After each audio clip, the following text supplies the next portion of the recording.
कहाँ तक हुए थे लाइफ साइकिल मेथड? ये हुए थे, सर अपडेट क्या? अपडेट पे थे ना, अपडेट फेज पे। चलो, यस। तो 5 आपके लाइफ साइकिल मेथड्स हैं अपडेट फेज के।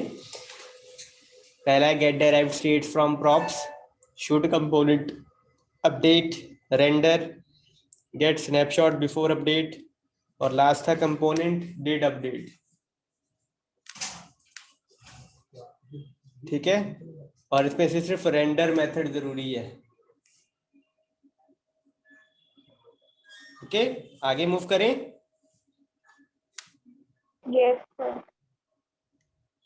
ओके, तो ये डिटेल में है अब अपडेट मेथड, अपडेट के जितने भी मेथड्स हैं।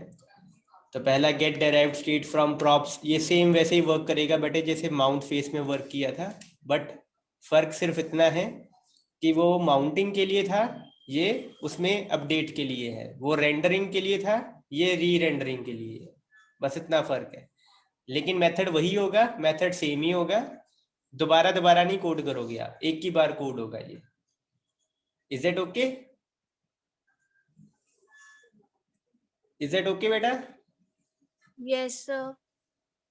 सेकंड जो है आपका should component update. Should component update पे अब देखो आपको 2 आर्ग्यूमेंट्स नजर आ रही हैं, नेक्स्ट प्रॉप्स और नेक्स्ट स्टेट। अब basically should component update basically आपको एक वे दिखाएगा कि जिसमें आप कंपैरिजन कर सकते हो पिछली प्रॉप्स और पिछले स्टेट्स का अगली प्रॉप्स और अगली स्टेट्स के साथ। अगर आपको लगता है कि कोई सिग्निफिकेंट चेंज नहीं है हमारे पिछले प्रॉप्स और इस वाले प्रॉप्स में, पिछली स्टेट में और अब वाले स्टेट्स में कोई चेंज नहीं है, या जो चेंज हो रहा है, जो जो रेंडरिंग हो रही है वो जरूरी नहीं है, तो आप इसको रोक सकते हो बाय रिटर्निंग फॉल्स।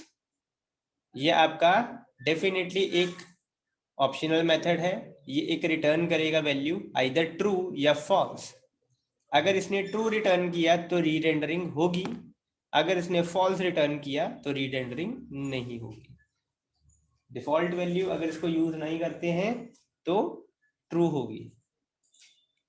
ठीक है, 2 आर्ग्यूमेंट्स हैं, नेक्स्ट प्रॉप्स और नेक्स्ट स्टेट, जो रेंडरिंग होने के बाद जो प्रॉप्स आएंगे और रेंडरिंग होने के बाद जो नई स्टेट आएगी, अगली स्टेट आएगी, वो इसके आर्ग्यूमेंट होंगे।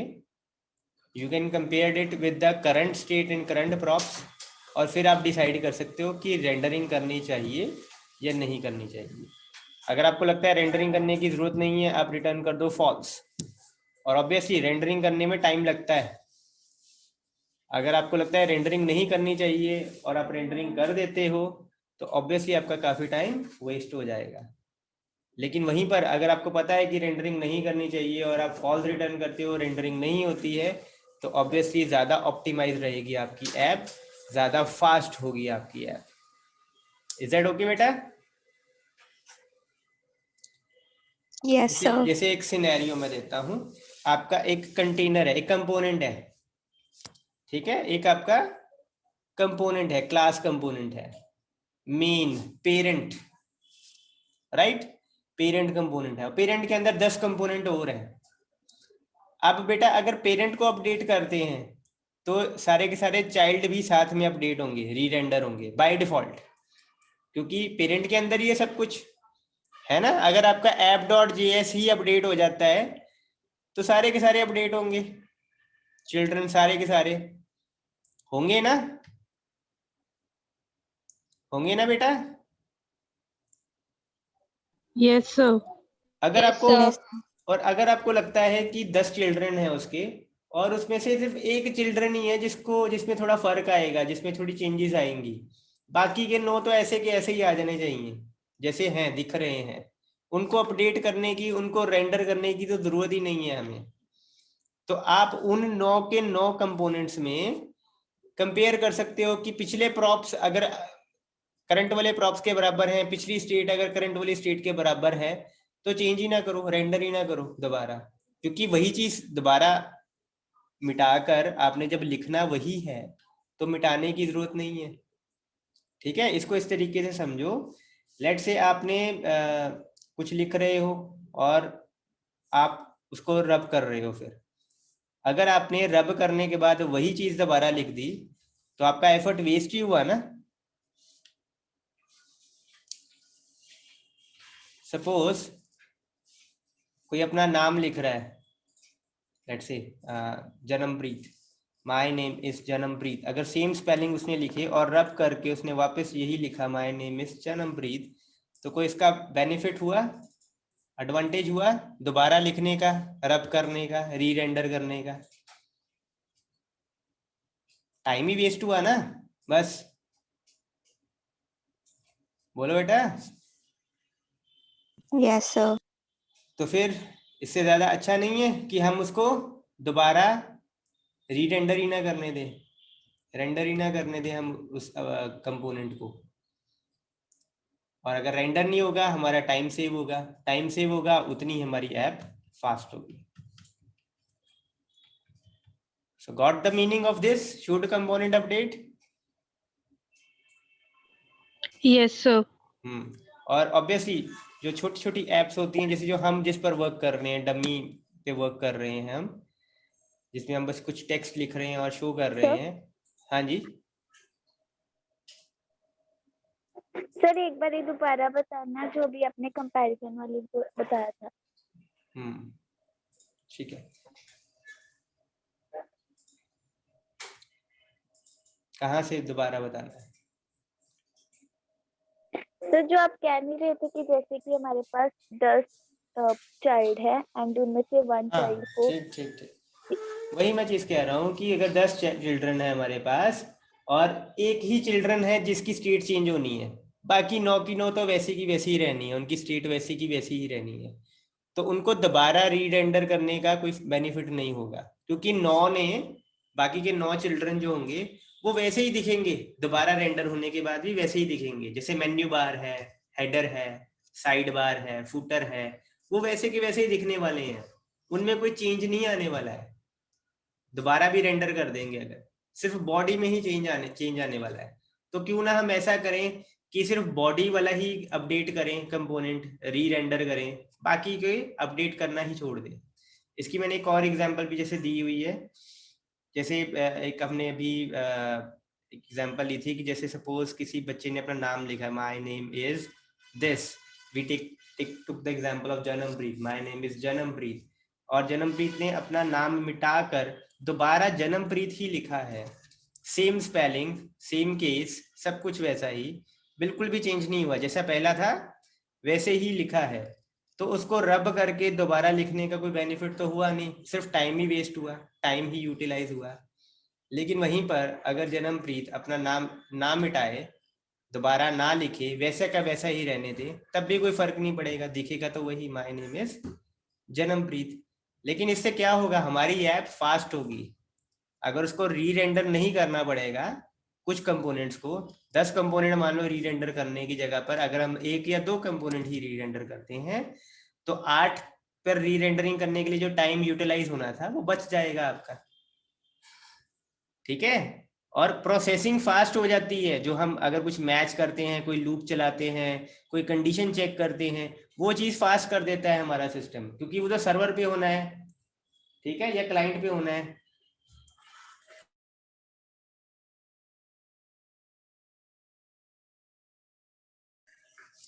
ठीक है, यस सर। तो 2 कंपोनेंट को ऑब्वियसली प्रोसेस करने में, कंडीशन चेक करने में उतना टाइम ही लगता है, क्योंकि वो क्लाइंट के अंदर ही होगा या सर्वर के अंदर ही होगा।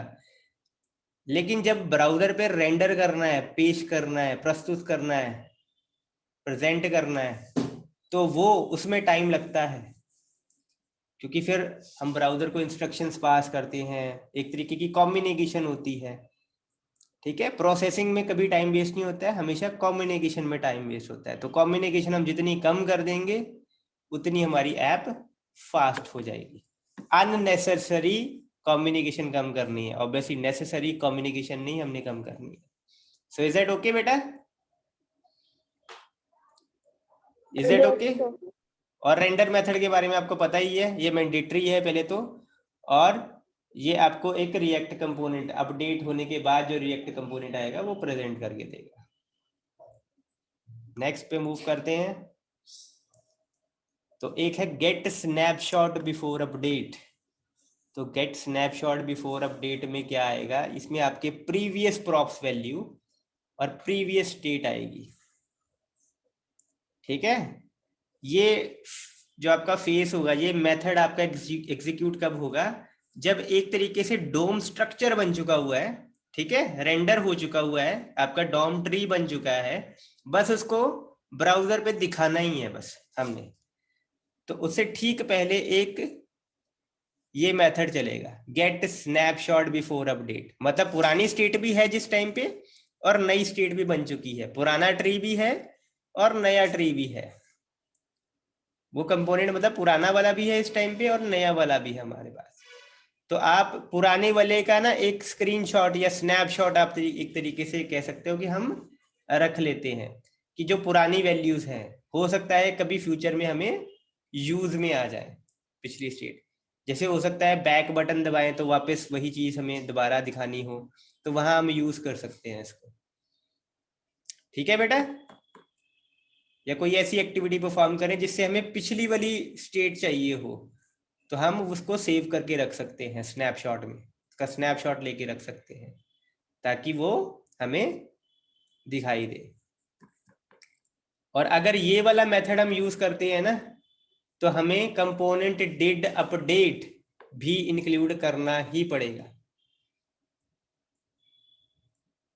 ठीक है, कंपोनेंट डिड अपडेट भी हमें इंक्लूड करना ही पड़ेगा। उसका रीजन ये है कि ये एक हमें, ये हमारा जो है ना, ये एक स्नैपशॉट जो खींचना है हमने पुरानी स्टेट का, वो जो ये रिटर्न करेगा ना, वो कौन फेच करेगा, कंपोनेंट डिड अपडेट को जाएगा। मतलब ये एक स्नैपशॉट, ये जो आपका मेथड है ना, जस्ट अ सेकंड,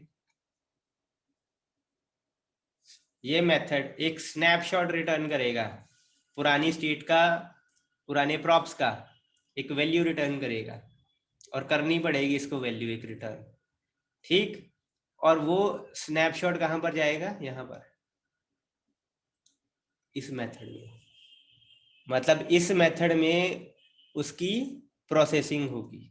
तो अगर ये वाला मेथड आप यूज करते हो ना, वैसे तो ये ऑप्शनल है, लेकिन अगर इसे आप यूज करते हो तो ये मेथड लगाना ही पड़ेगा। और ये मेथड भी वैसे ऑप्शनल है, लेकिन अगर ये वाला मेथड लगेगा गेट स्नैपशॉट बिफोर अपडेट, तो कंपोनेंट डिड अपडेट भी आपको लगाना पड़ेगा, otherwise there will be some kind of error. Is that okay बेटा? Yes sir. जो भी ये रिटर्न करेगा, जो भी स्नैपशॉट रिटर्न करेगा, वो आर्ग्यूमेंट होगी यहाँ पे snapshot.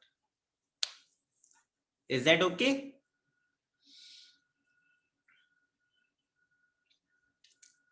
Is that okay? Yes, sir. कोई डाउट हो Yes, यहाँ sir. तक तो पूछ लो।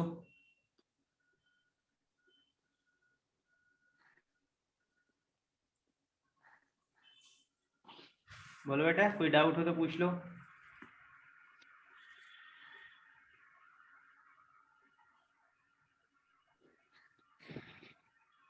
बोलो बेटा, कोई डाउट हो तो पूछ लो।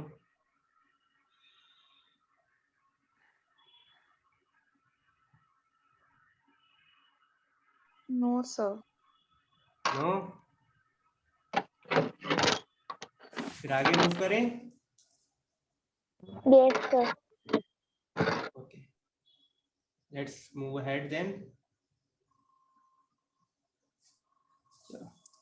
तो कंपोनेंट डिड अपडेट पे अब आते हैं। अगेन इसके तीन आपके आर्ग्यूमेंट्स आपको नजर आएंगे। प्रीवियस प्रॉप्स, जो पिछली प्रॉप्स होंगे और पिछली स्टेट होगी, और साथ ही साथ एक स्नैपशॉट। ये मेथड आपका ऑप्शनल है, लेकिन कंपलसरी हो जाता है अगर आपने get snapshot before update use कर लिया है। इसमें वो सारा कोड होगा जो आप री रेंडरिंग के बाद, करना चाहते हो। मतलब इसमें आप साइड इफेक्ट्स इंक्लूड कर सकते हो, कोई कॉल करना है, एजेक्स को कॉल करना है, कि कोई डाटाबेस कॉलिंग करनी है, not from React obviously, from some other technology, कोई आपने डाटा फेच करना है एपीआई से, तो आप यहाँ पर वो कोड डाल सकते हो। ठीक है बेटा। और ये कब एग्जीक्यूट होगा? जब सारे के सारे चाइल्ड कंपोनेंट होंगे वो सारे के सारे अपडेट हो जाएंगे। जैसे माउंट में था ना, माउंट का वो एग्जीक्यूट होता था जब सारे चाइल्ड माउंट हो जाते थे, तब जाके पेरेंट माउंट होता था। वैसे ही इसमें अपडेट कब माउंट होगा, हमारा पेरेंट कब अपडेट होगा? जब उसके सारे के सारे चाइल्ड अपडेट हो जाएंगे, तब पेरेंट की अपडेट खत्म होगी। इज दैट ओके बेटा? Is that okay?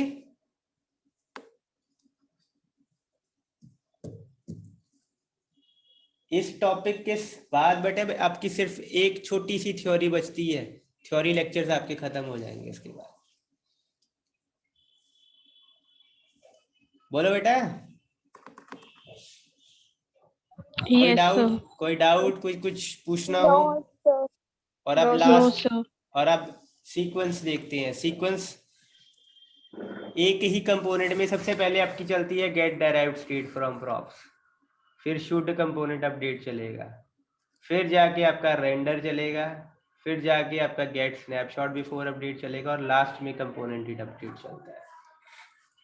अगर आपके पेरेंट के अंदर चाइल्ड नोड्स हैं या चिल्ड्रन हैं, तो पेरेंट का गेट डिराइव्ड स्टेट, पेरेंट का शुड कंपोनेंट अपडेट, रेंडर का, ठीक है, पेरेंट का रेंडर, फिर चाइल्ड का डिराइव्ड स्टेट, चाइल्ड का शुड कंपोनेंट अपडेट, चाइल्ड का रेंडर, ठीक है जी, चाइल्ड का फिर उसके बाद get snapshot before update, parent का फिर गेट स्नैपशॉट बिफोर अपडेट, क्योंकि पहले चाइल्ड का स्नैपशॉट आएगा, उसके बाद पेरेंट का स्नैपशॉट आएगा, और लास्ट में बेटा कंपोनेंट डिड अपडेट चाइल्ड का और कंपोनेंट डिड अपडेट लास्ट में पेरेंट का। Is that okay? Yes, sir. और अब लास्ट आपका face unmount face. Unmount face कब चलता था आपको पता ही है, ये शुरू में मैंने बताया है, जब आपका कंपोनेंट डोम स्ट्रक्चर से हटा दिया जाता है, रिमूव कर दिया जाता है, ठीक है, तब आपका अनमाउंट फेस आता है, मतलब डिस्ट्रॉय हो जाता है आपका कंपोनेंट, खत्म कर दिया जाता है, पेज पर दिखाई नहीं देता है आपको, उसको बोलते हैं अनमाउंट फेस। इसमें एक ही मेथड है, कंपोनेंट विल अनमाउंट, और ये ऑप्शनल है। इसमें आपका कोड होता है जो आप एग्जीक्यूट करना चाहो कंपोनेंट के अनमाउंट होने से ठीक पहले। जैसे कि आप चाहते हो कि कोई मेमोरी स्पेस क्लियर करनी है, तो वो आप कोड डाल सकते हो यहाँ पर, मेमोरी स्पेस क्लियर करनी है, कोई इवेंट बाइंड की हुई थी वो अनबाइंड करनी है आपने, कोई डाटा एपीआई आपने फेच की हुई थी वो आपने अनफेच करनी है, या उससे कनेक्शन खत्म करना है, तो वो कोड आप यहाँ पर डाल सकते हो। बेसिकली मेमोरी क्लियर करने वाले कोड आप यहाँ पर डाल सकते हो, ठीक है। कंपोनेंट विल अनमाउंट, और obviously it is in the future tense, component will unmount, मतलब जब ये कोड चल रहा होगा आपका कंपोनेंट अनमाउंट नहीं हो चुका है, होने वाला है या होगा, ठीक है बेटा। Is it okay? और जैसे ये खत्म होगा इसके बाद आपका ब्राउजर डिस्ट्रॉय कर देगा, रिमूव कर देगा आपका कंपोनेंट डोम से। That's it, that's your life cycle methods. Clear है बेटा सभी को? Yes, sir. Yes, sir. Yes, किसी sir. किसी भी फेस, किसी भी लाइफ साइकिल मेथड में बेटा कोई डिफिकल्टी हो तो बोलो।